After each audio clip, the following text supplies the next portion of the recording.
Okay, we are live. You're live. Hey, thanks, Andrea. Thanks for having me. Second time around, and good afternoon and good day to wherever you guys are watching us from. My name is Perthpal. Friends do call me Pal. I was not born in Australia, but that's how my name is spelled. Perthpal, Perthpal. Well, it's supposed to be pronounced as Prithpal. Prith means world, Pal means care. So I'm supposed to take care of the world. It's such a big responsibility. I think my father overestimated what I'm capable of doing in my life. But nevertheless, I tried to do my part in this little world. And a bit about me, I have been doing corporate seminars for the past 24 years. But in the last 18 months, I'm relegated to just like a novice, like everybody else who's starting to do things online.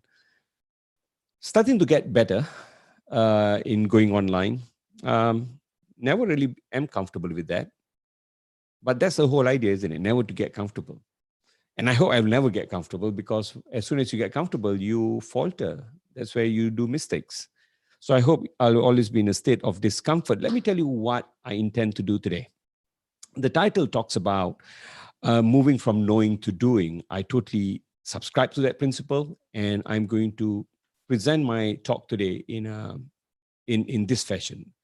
First of all, I'm going to make a bold statement that I'm going to tell you guys right now that I totally believe that the world is being shaped by people who did more rather than know more. I really don't think that you need to know that much to do something in life. I totally believe in that principle.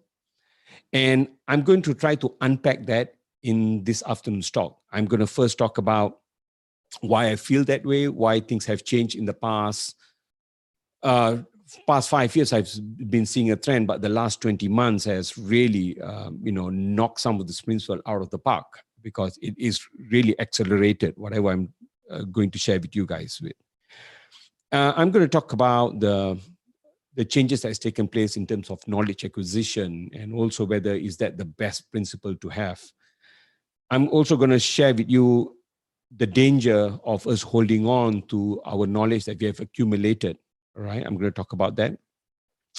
I'm then going to pick up some of the research done by Yuval, basically Homo Deus. I'm not going to talk about Homo sapiens. I'm going to talk about Homo Deus, and he talks about certain principles.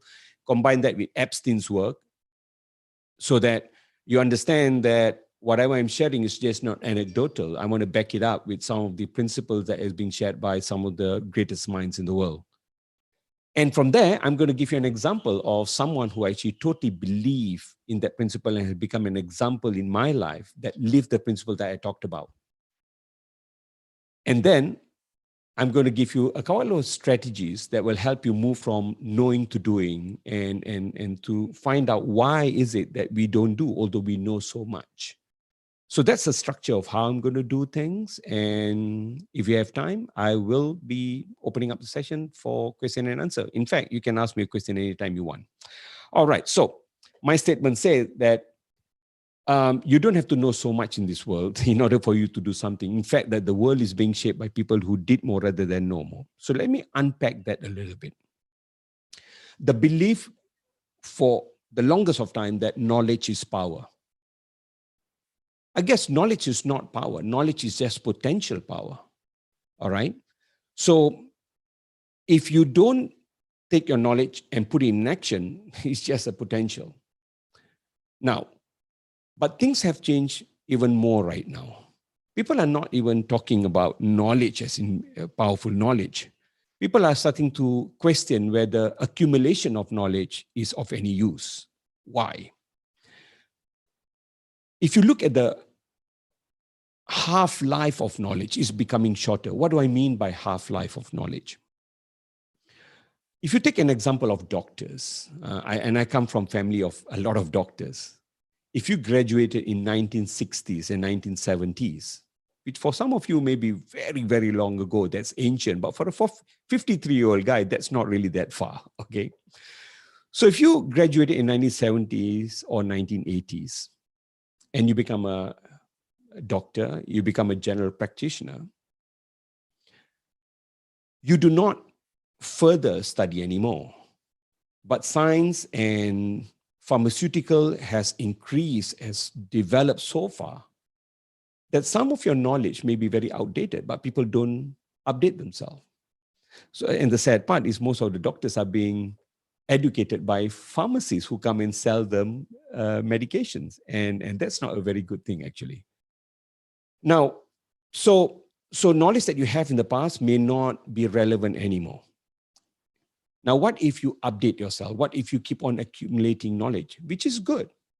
But the thing is, the changes are happening so fast right now that the past knowledge that we used to accumulate may not be relevant anymore.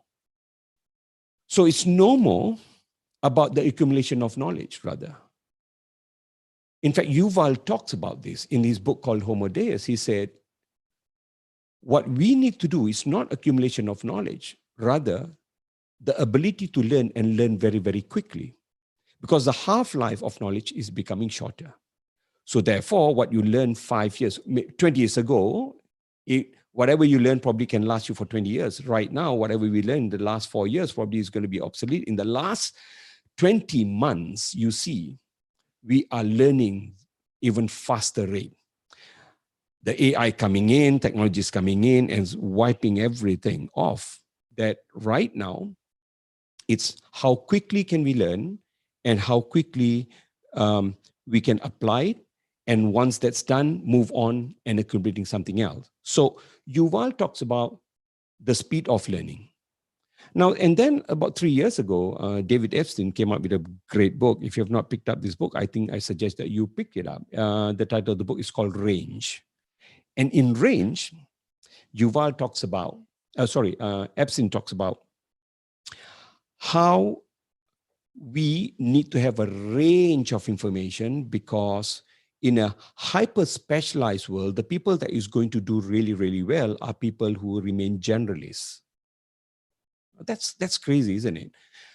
Now, if I take that principle and with the backdrop of VUCA, which is, being volatile in a world of volatility, we talk about uncertainty, complex, ambiguous, and we talk about a hyper-connected and hyper-specialized world, I think what David Epstein is saying really makes a lot of sense. That in a hyper-specialized world, we need to remain a generalist so that we can pick up a lot of things, and things are being wiped off because the half-life of knowledge is becoming shorter. So the concept of lifelong learning is more real now than 5 years ago. It is really taking the concept of lifelong learning to the extremes. In fact, Epstein talked about that in our entire life right now, for people who are joining organizations or people who are starting a business, you probably will go through 5 to 7 different careers in your lifetime, which means that I started as a HR person, I became a trainer, became a business person. Probably in the future, I might end up being a university lecturer, or maybe I will be a social activist. That in the future, people will not just have one career, you have multiple careers. Why? Because there are jobs being created that we don't even know existed in the past. In the last 5 years, there are many, many jobs that's coming up that we do not know of, that it is available now, and in the future, more of this kind of opportunities will come. So again, knowledge is not power. Your ability to learn and learn very, very quickly is important. Epstein talks about you need to have a range of information, and you also need to be ready to work in a very, very wicked environment. He explains that the world will be an environment whereby it's going to be very wicked. It's not going to be kind. Kind will be going to universities. There's a proper curriculum that's taking place, and there's not much of disruption. But the disruption that's taking place right now is creating a learning environment which is very, very wicked, that you need to be able to be a generalist, will be able to pick up different things and let go of certain things that you're comfortable with and move on faster. So I think that's really, really interesting. Now, so I want to, do a short game with all of you right now. So I'm going to give you a challenge. In a short while, on the screen, I will flash a whole bunch of numbers. Basically, there are 50 numbers on screen. And they range from number 1 till number 50, and they are all over the place. As soon as I say ready, 1, 2, 3, go, what you need to do, you need to trace the numbers with your eyes. You need to find where number 1 is, where number 2 is, number 3, and so on until you reach number 50. But the time that I give you will be only about a minute. You got 60 seconds to do this. At the end of the 60 seconds, all you need to tell me is at which number did you stop? If you stop at number 32, just remember 32. If you stop at number 4 or number 5 or number 50, doesn't really matter. Just tell me where you are at. All right. So if you are good, let's do this. I call it the mapping your future game. So here you go. At the count of 3, the 50 numbers.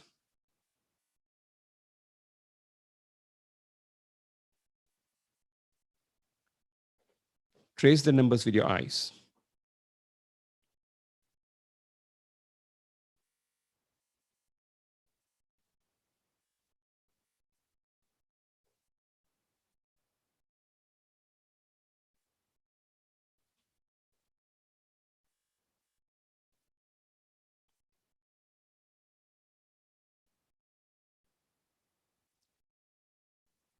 Let's do this. We have 30 seconds to go.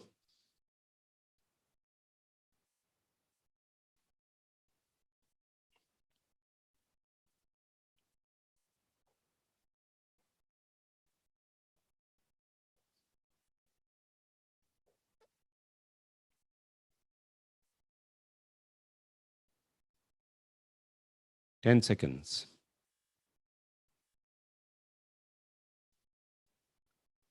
3, 2, 1, stop. All right, so here you go. So can someone just tell me at which number did you stop? 10. 15. 10, 15? Oh, 24. Samita, yay. Samita says 25. 25. Someone went up to 25. Well done. What about the rest? So we have 25, highest number. Okay. That's pretty impressive. But let me tell you, what if I tell you you can do, sorry, what number was that? 12. 12. Okay. What if I tell you you all can do 1 to 50 in less than 60 seconds, all the way from 1 till 60 without any tricks? If only you realize that there is a pattern to the game. Here you go. If you look, all the numbers are distributed in this quadrant. Number 1 is here, number 2, number 3, number 4, number 5, number 6, 7, 8, 9, and then it goes to 10, and then you go 11, 12, 13, all in a sequence. So let's try doing this now. Let's humor each other a little bit. Let's do this. Let's do this for another 60 seconds. And as soon as you reach 50, just type done or just say done so that I will know at which second did you complete your task. All right, so let's do this in 60 seconds. Ready? 1, 2, go.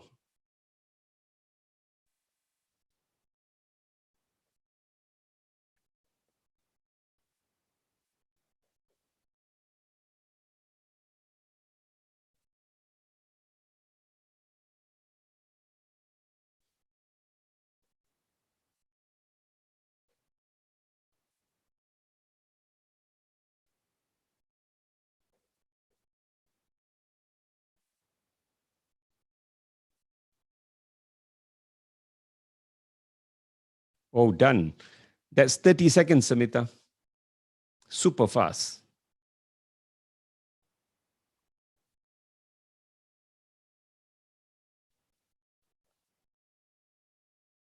Let's see the rest. 10 seconds to go. Done, Andrea, done. 5, 4, 3, 2, 1, bingo, done. Now, there's no magic in this. It's just that when you know the pattern, you'll be able to achieve a lot of things faster. So the smart thing to do is be smart, follow a successful pattern. Now, as some of you know, Samita, Andrea, some of you know that I wrote a book. And I wrote a book basically after years of years working with a lot of fresh graduates and a lot of executive in organization. We realized that some people are successful because they follow certain principles. And I'm going to share with you today what the principles are. But those principles are nothing about doing more. It's about principles that people need to know. All right. So one of the principles that I talk about in my book is you need to play the long game. In order for you to be successful, you need to master the art of delayed gratification. And those people who are able to play the long game and not look for short return will be able to govern and also control the environment in the future. So number one, you need to play the long game. The second principle I talk about is the ability for you to flex your style so that you can dance with all sort of people. Because there are 7 billion people in this world, 7 billion people have got different world views. And the real art is the ability for you to deal and work with people who have got totally different world views. How do you do that? Your ability to dance with different people is going to help you achieve much more success. I talk about the second principle. The third one, I talk about the principle of seeking discomfort. And an example that I use is that I have this immigrant mindset that I hope will never go away. I was born in this country, but I love the fact that I somehow or another still feel that I'm an immigrant. And because of that, we tend to work Perthpal, your sound is gone. Can you check it? My sound is gone? Yes, something happened. Really? No, the sound is good. Everyone? Anybody else? Yeah, I can hear you. You can Okay. hear me? Okay. Yes, we All can. right, Okay. cool. Okay, so I just find that I hope I will always be in a state of discomfort. I will never be comfortable because it's a paradox, isn't it? In order for you to build and grow, you need to destroy. You need to be cruel to be kind, some people say that. So these are paradoxes in life. So I hope in order for me to be successful in the future, I'll be in a state of discomfort perpetually. And as long as you are feeling uncomfortable, you're growing. So I actually talk about that and I ask people to seek discomfort actively. Another component that I did talk to people is about the concept of managing emotions, that you need to be able to manage your emotions. Yes, EQ is big and that is mainstream and that will not go. And really there's enough research shows that your ability to control emotions and deal with people of different types of emotion is going to pave the way for success for you. So I talk about that. And I also shared some of the myth about success. And I actually wrote 7 myths that people have that people need to learn how to let go. First one is the concept of do what you love. I know this is very unpopular. And I tell people this. I don't think that you have to love your job to do your job well. I totally don't believe that you need to do that. In fact, if you love your job right now and you're enjoying it, I'm happy for you. But even if you don't, you can do a great job. And an example that I use is for the longest period, my father was a watchman and he stood in the same spot carrying the same double barrel, never took a shot in his life. And the day he retired, he did not want to retire. He wanted to resign. He wanted to beat the job before the job beats him. In his own way, it's the way for him to show that he's won. Being an immigrant in this country, he became a watchman. And in that 30 over years that he was a watchman, never was he late for his job, not a single day.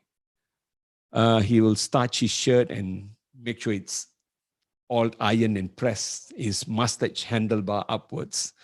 Stood in the same spot for 30 years. And the day he retired, I said, wow, Pa, not bad, eh? 30 years, you must really love your job. You did a great job. He said, that was a stupid job.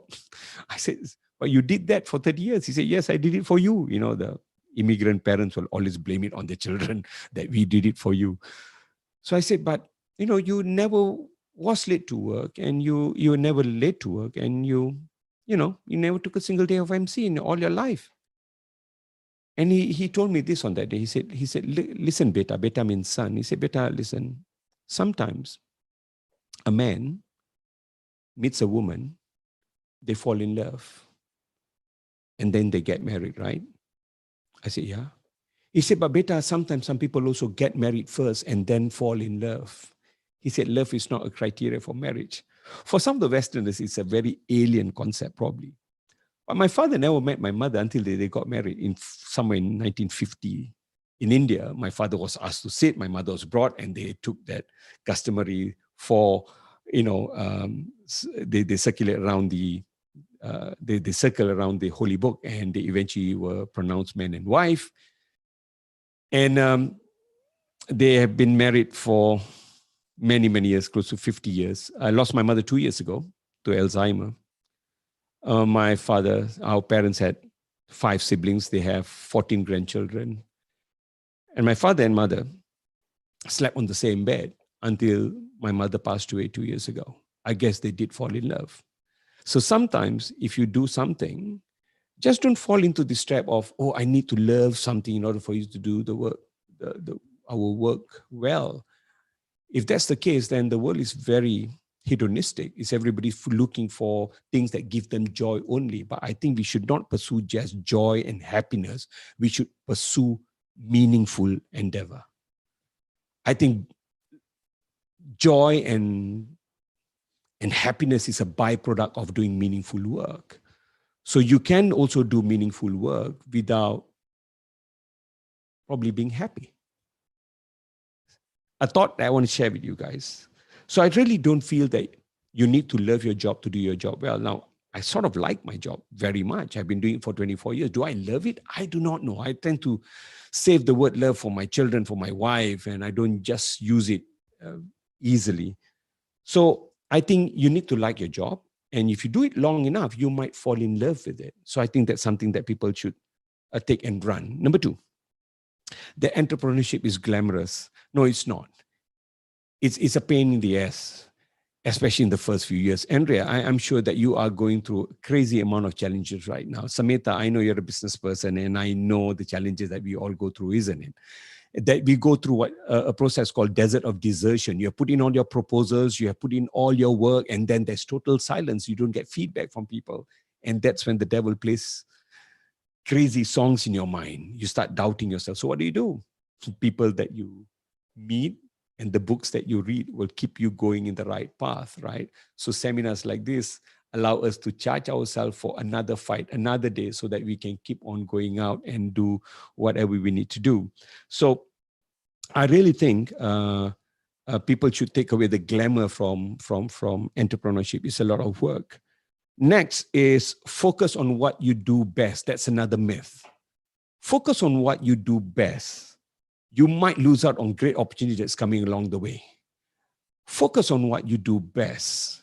May be relevant previously, but right now the changes are happening so fast. What you may be good at may not be needed in the future world. So I think that's something that people need to let go and open up their mind. I talk about that. And the concept of something for nothing, sometimes they say, no, you can get lucky and you can get, something for nothing. No, I think you have to pay a lot in order for you to get something. It's all a lot of hard work. That with wealth come also happiness. And I think that's another big lie. I think a lot of people, you can see a lot of examples around the world that shows that wealth does not promise you happiness. I remember quoting Bob Marley, and he says, money is just a number and numbers never end. If money brings happiness, then your search for happiness will never end because it's an endless game. So there are a lot of people who are very wealthy, but they are suffering. I guess they are suffering in comfort. I mean, there's a difference. Suffering in your little, do you want to be a person suffering in a low-cost house, or do you want to suffer in a castle? That's the only difference, but the suffering is still real, all right? So that's the fifth myth that I think people need to get away and get out from. The next one, easy money online. Because the world is going digital, everybody is talking about monetizing. Everybody think that you can make money online just simply. And you go for seminars that promise you to teach you how to make money online, but you have to spend 4,000 ringgit to get the same knowledge that you can get online free right now. And the speaker probably will teach you to scrape roadkill from the road and fry it for dinner because you need to save costs. Don't buy the Starbucks for $15 because you need to save money, but spend that 4,000 on my seminar. I think there's something wrong with the equation. Right now, the amount of information that is being shared by Andrea, your effort is amazing, and it's being done by volunteers who have got this desire to see more people being successful, because I think a lot more people are sick and tired of sad and bad stories, that we want to start taking things on our own. And I think this is a great example. So really, I think easy money online, people need to get away from that. And the last myth is that you need to be perfect in order for you to produce great results. I really don't think that is true. They said, done is the new perfect. To get it out is better than trying to prototype and perfect your model. Even as much as we say Tesla is a great car, right? They have a lot of changes that they have to make. Just like any softwares in this country, hit out, make the changes, prototype, test, prototype, test, prototype, test. Now, when I share this with a lot of people, intellectually now okay, these are the 5 things I need to know, and you probably have all this information. But there's a difference between knowing and doing. And when I say that the world is being shaped by people who did more rather than know more, I can give no better example than this man. Let me introduce you to this dude. This is my father, 84 years old now. And yes, it's true that my father was a watchman until he was about 51 years old. At the age of 51, my father resigned and he started learning how to write calligraphy. He wanted to write the Sikh scripture. The Sikhs has got their own holy scripture, which is 1,430 pages thick. My father wanted to write the whole scripture by hand. So at the age of 51, he learned calligraphy from a Muslim girl who write the Sanihat, which is the Islamic, calligraphy. He wanted to learn the strokes. That was his focus. And after about 2 or 3 weeks of practicing, he bought a bunch of papers, started writing, and we thought, Dad has got a hobby, and we were happy that he's got a hobby. And then after about a couple of months, he bought a whole ream of papers, sat down cross legs, wrote between 10 to 14 hours a day for 27 months, and wrote one of the biggest books in the Sikh history.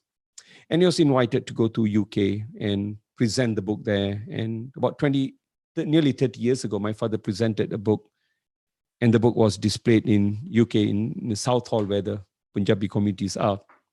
And he collected quite a huge sum of money, donated the money to the Sikh center there to set up a learning center, came back broke as ever, and without the book, because he donated the book to the center. And I said, Pa, why did you do that? He said, don't worry, beta, I'll write another one. Which he did. The second time around, he wrote one of the biggest books in the world. Total weight of the book was 84 kilos. He was invited by the highest Sikh throne in Amritsar, in the Golden Temple, Amritsar. And he took the book there, and they were very pleasantly surprised as how wonderful the book was written. And he came back, and I said, where's the book? He said, well, they like the book, and I gave it to them. In return, he was given a piece of turban, which is 6 yards long. May not be of any value to you, but to a Sikh, one of the highest respect that we have is the turban on our head. And it cost only about 23 ringgit to buy this cloth. So I said, but that book, it took you 24 months to write. He said, don't worry, beta, I'll write another one. To cut the story short, about 4 years ago, my father came back from Seattle because he submitted the 7th one. My father wrote 7 of those books. In the entire Sikh history, nobody has written a book like that. More than 4 copies during the time of the prophets, somewhere in the 14th century, 15th century. So my father wrote 7. So when I asked him, Pa, I said, how did you write that? He said, no big deal. La. And this was his answer. I said, how do you make it happen? He said, all I did was to pick up the pen and write the first letter. That was something I knew I could do, so I did it. Now, look, when we want to do something, like sometimes we to overthink it, My father just simplified things. He said, okay, I need to write, I need paper. Go get me a paper. Grammage, or I will think about the grammage. I need paper. And then he just put pen to the paper. So if you look at how he achieved things, he did not think through in details about everything. All you need to do is start. And it's quite interesting when James Clear wrote his book, The Atomic Habit. He talks about the gateway habit. He said, if you want to achieve something, you need to find your gateway habit. So let me give you an example of what he means by gateway habit. So running a marathon is very hard. I think you all agree with me. 42.195 kilometers, that's bloody hard. That's very, very hard. Running 5 kilometers is hard for some people. How about walking 10,000 steps? That's moderately difficult. How about walking 10 minutes? That will be easy. Putting on your running shoes? That's your gateway behavior. You want to run a marathon? You start with your tying your shoes. And don't worry about running the 5 kilometers. Because running marathon is quite simple, but it's not easy. It's simple because all you need to do is one foot in front of the other. Not easy because you have to do it for 42 kilometers, right? So you need to find the gateway habit. And I find that a lot of time that we don't move from knowing to doing is because we don't master in identifying what are the gateway behaviors. So let me give you an example of what I mean by gateway behaviors. Yeah, Seinfeld talk about the don't break the chain strategy, and he talks about how do you become a comic. If you know who Seinfeld is, Jerry Seinfeld was the first stand-up comedian who hit the $1 billion mark because of his syndicated program. So a young aspiring comedian asked him, how is it that I can become you? He said, no worries, just take a piece of paper and put it onto the wall and put an X mark every time you write a joke.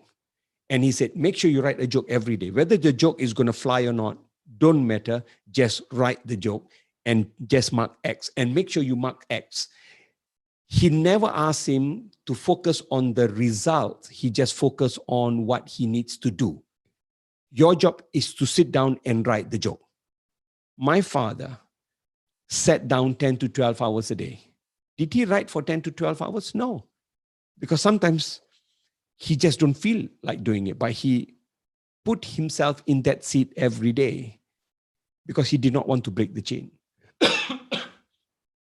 So let me give you an example of how this is really applied in my personal life.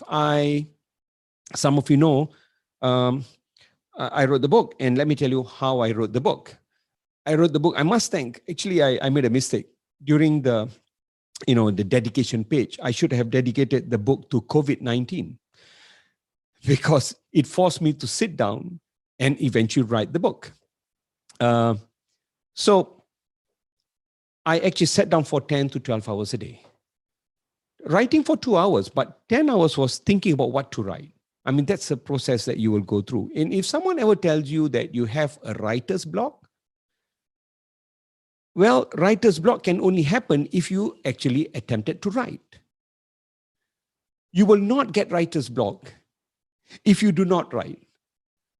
So if you sit at the table and you are blocked, that means you are actually writing your book. So writer's block is a great indicator that you are doing something. Now, I want to share with you, just a moment. There's the concept called the power of tiny gains.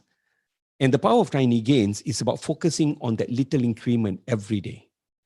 And basically, James Clear talks about this. The aggregation of marginal gains basically says if you just improve 1% better every day, you will be about 38 times better after 1 year. And if you do 1% worse every day, you decline.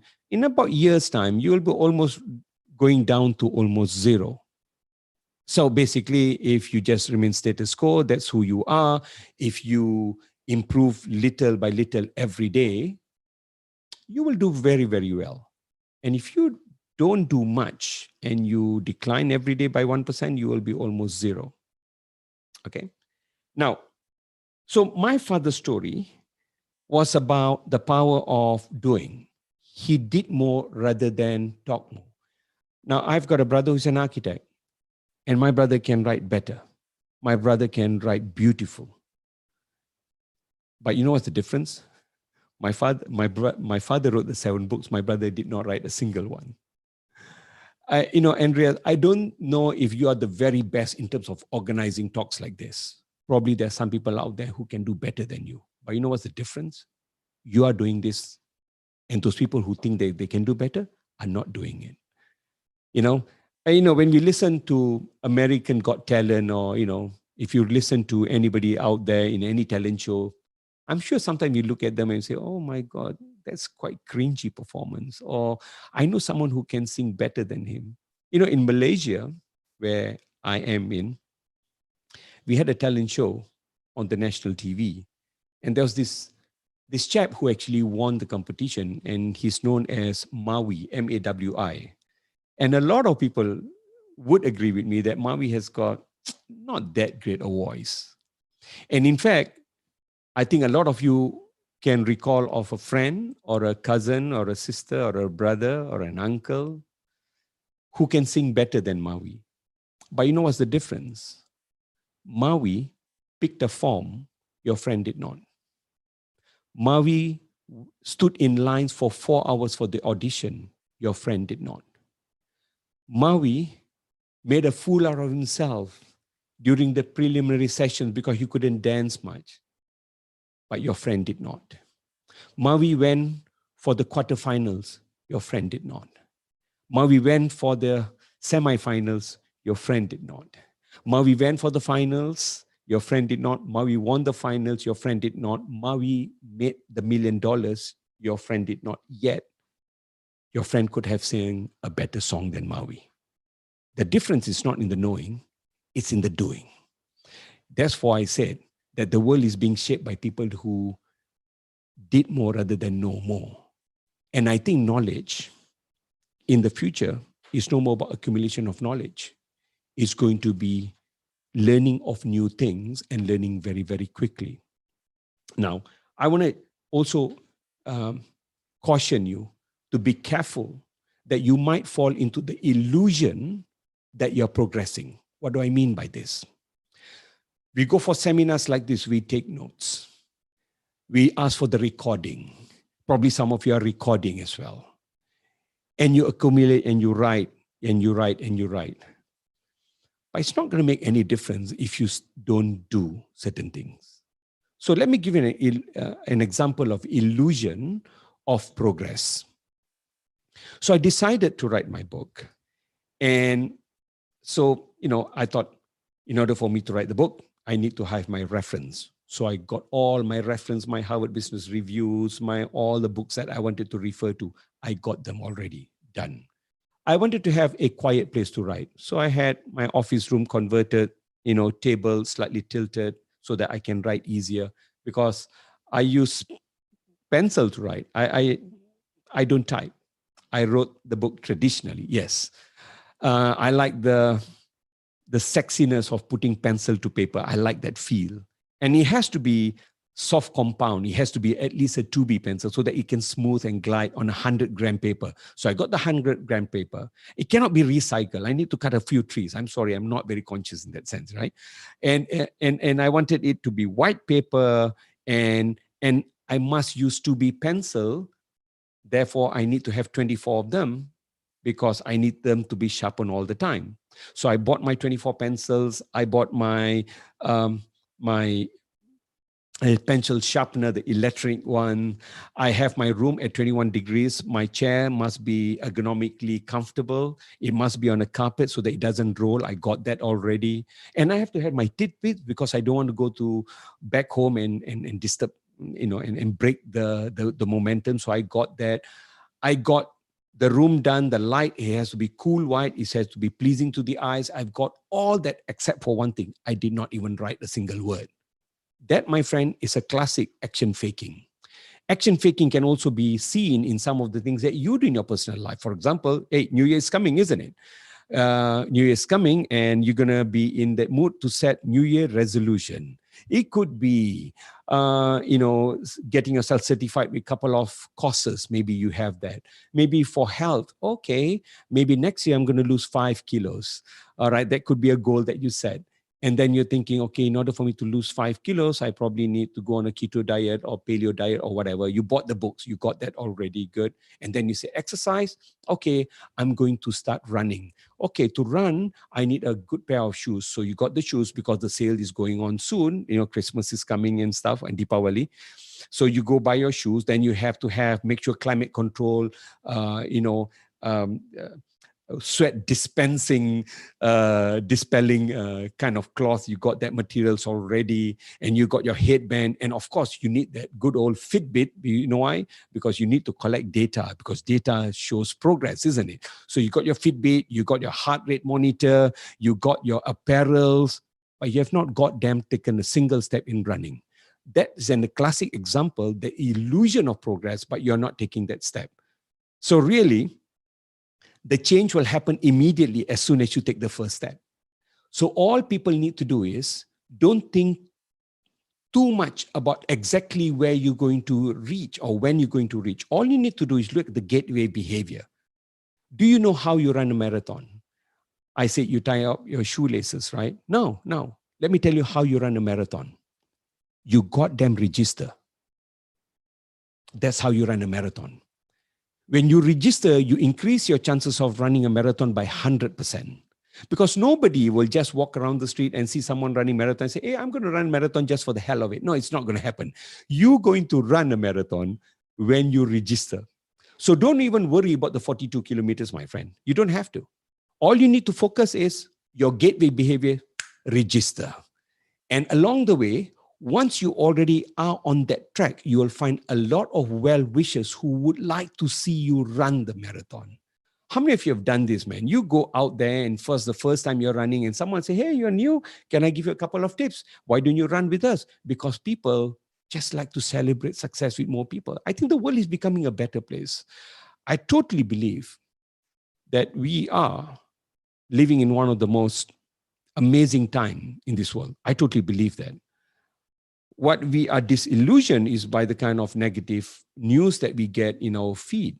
And if you get that, you totally believe your world will start focusing on what's happening in Syria, Palestine, and stuff like that. But you know what? Worse atrocities has taken place in this world in the past.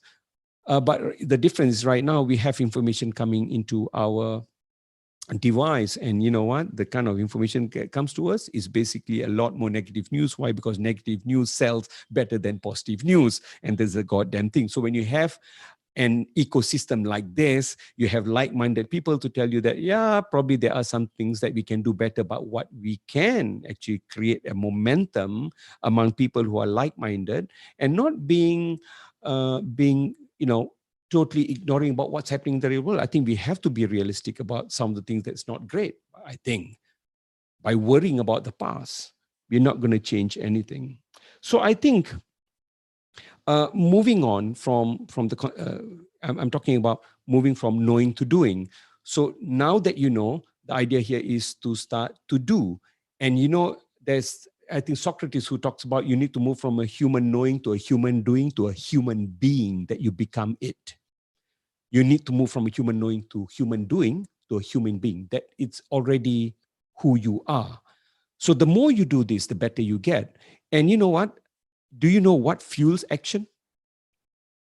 Action. Action creates action. All you need to do is start that one small move, and then you find, I'm getting some result. You get excited about that. And you have people around you drumming that same song. You get excited about moving forward. So I totally believe that you need to move from action faking to action taking. And that's where things are going to be really, really exciting. I also talk a bit about how we need to eventually embrace doing what is really necessary.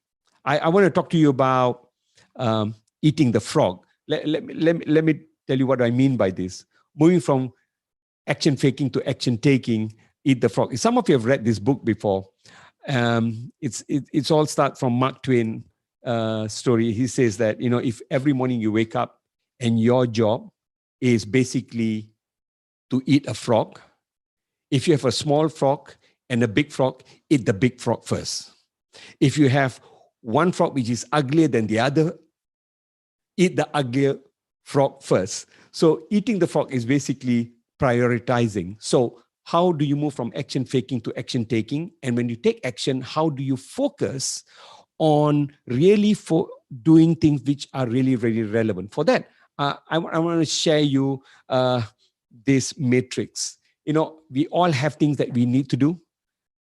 Some of the things that we want to do, some things that we don't want to do. And there are things that we need to do, and there are things that we don't need to do. So for you to produce results in your life, you need to start focusing on what are the things that you don't want to do, but you need to do. That, my friend, is your frog.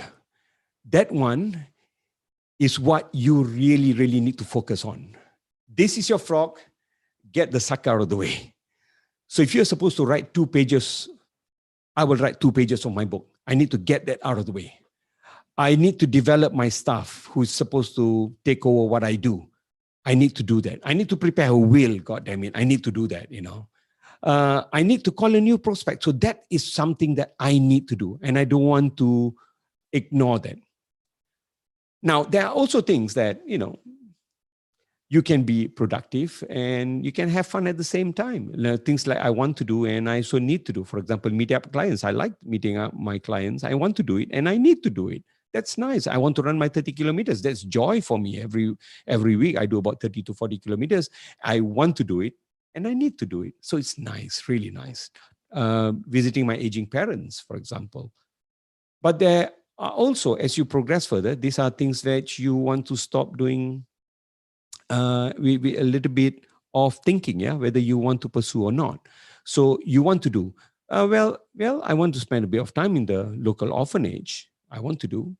I don't need to do it, but I want to do it. So I think that one, you are allowed to do that as well. You're allowed to, enjoy yourself doing things which you don't need to do, but you want to do. But the number one is things that you may want to eliminate totally. Things that you don't want to do and you don't need to do. Maybe people that I don't have any likeness or interest, get them out of the way. You're just wasting your time. So, you know what? If you want to produce great results and you want to be excited about seeing the results, start focusing on what you actually really, really need to do, or you may be avoiding. So I just find that if you understand this concept, your likelihood to move from knowing to doing will increase. I would also like to recommend you, some of you who is in the session today, to check out or download an apps on Don't Break the Chain. So I use that apps.